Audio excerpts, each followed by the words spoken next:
if you retire in Portugal or Mexico or Thailand or anywhere else outside the U.S. border, does Medicare still cover you?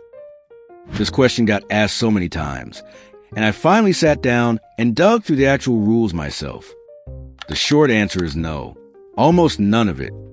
That one fact changes basically every financial plan that people make when they picture retiring abroad. What will happen to your Medicare the moment you move overseas, what your real options are, and the one decision that could either save you or cost you thousands later. I'll walk you through it. A lot of people assume Medicare is like a subscription. You paid into it your whole working life. So obviously it just comes with you, right? Wherever you go. That's the assumption. It's wrong. And I want to be really clear about this because I've seen it repeated in Facebook groups like it's fact. Medicare does not pay for healthcare you receive outside the United States. Not routine care, not emergencies, not hospital stays. There are only a small handful of exceptions, like some emergency situations near the Canadian or Mexican border, or if you happen to need care on a cruise ship within about 6 hours of a U.S. port. That's basically it.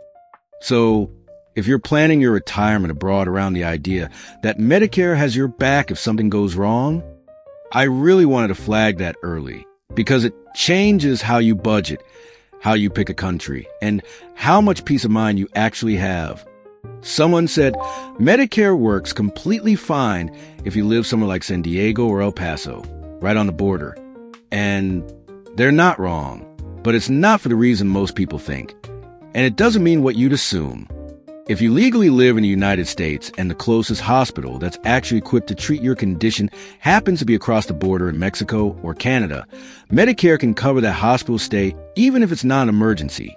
That's one of only 3 narrow foreign hospital exceptions that exist, and it's the only one that doesn't require an emergency.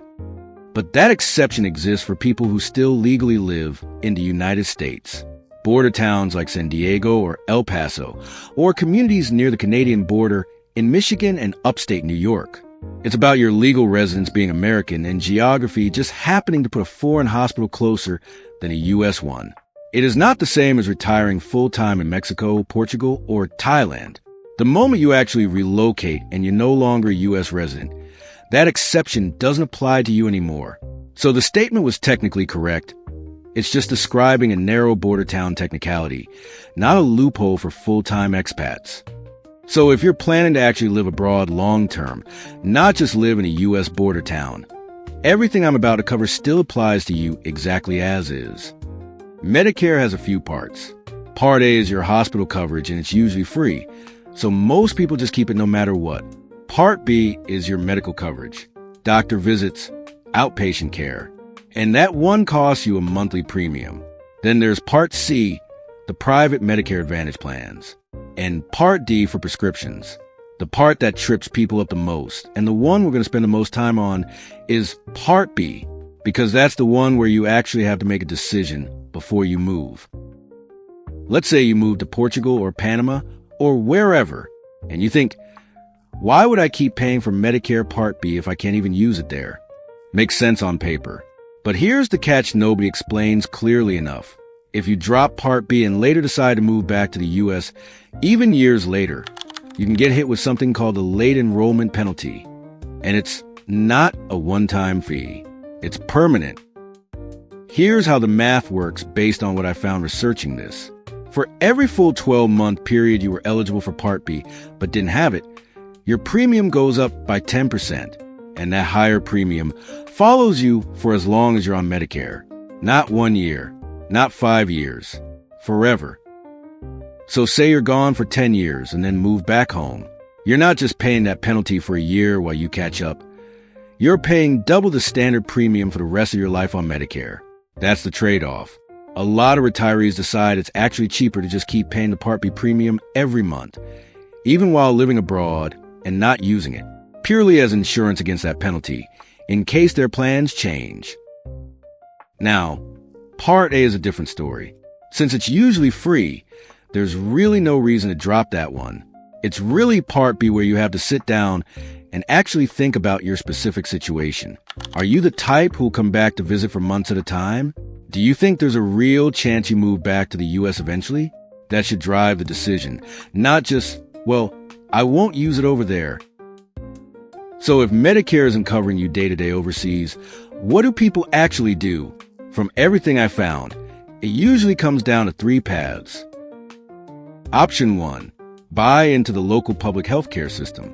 A lot of countries, Portugal, Spain, France, let legal residents pay into their national system, and you get treated basically like a local.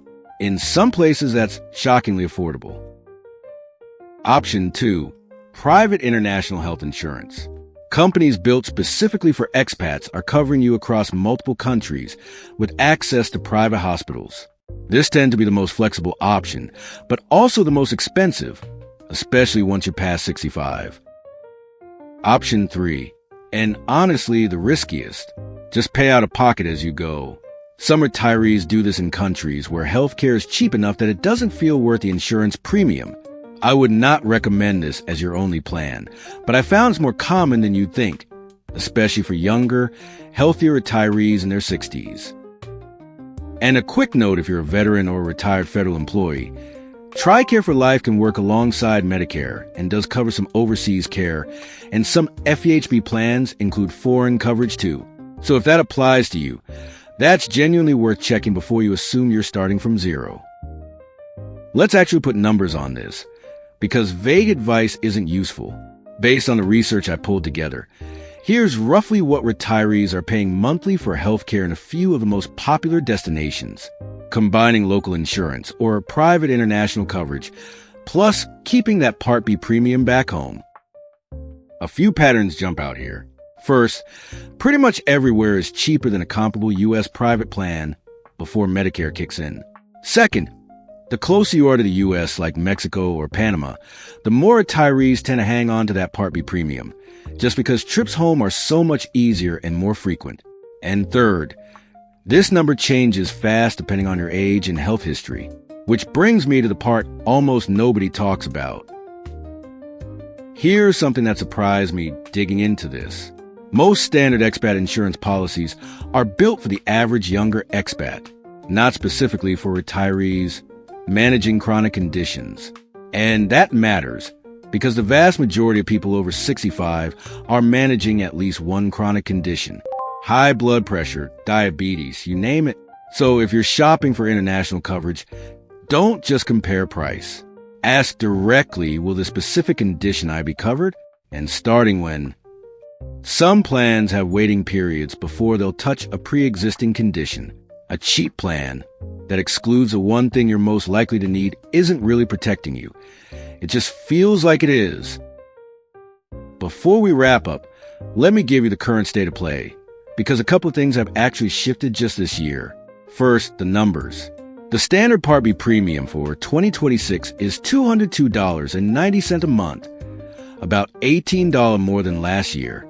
And if your income is above roughly $109,000 as a single filer or $218,000 filing jointly, that IRMA surcharge kicks in, and your Part B premium can climb anywhere from around $284 a month up to almost $690 a month, depending on your income bracket.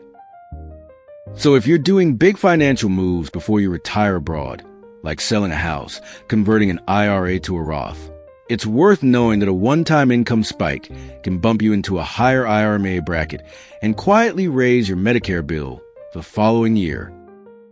Second thing, and this is the one I think most expat retirees haven't heard yet, there's an actual bill in Congress right now called the Medicare Portability Pilot Program. It would test letting Medicare Advantage actually function in a small group of countries, something like 11 selected countries, including the Philippines. It's tied to a proposal from Representative Dina Titus, and it's shown up in recent House budget discussions. I want to be really clear, this hasn't passed. It's a pilot proposal, not a law, and it's been introduced before without moving forward. But it's the first real sign that lawmakers are paying attention to the fact that hundreds of thousands of Americans retire abroad and lose access to something they paid into for decades. If this actually moves, I'll do a full breakdown the moment it happens. So subscribe if you don't want to miss that. So here's the honest, no-fluff version of everything we just covered. Medicare is not coming with you.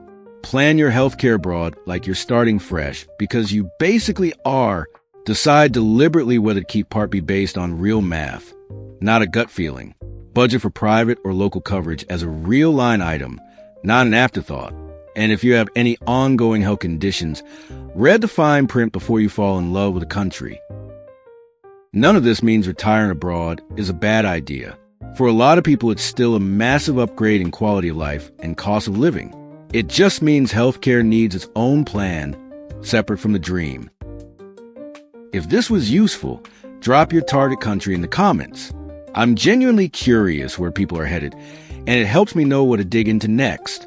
And I'm Retired John Doe. See you next time.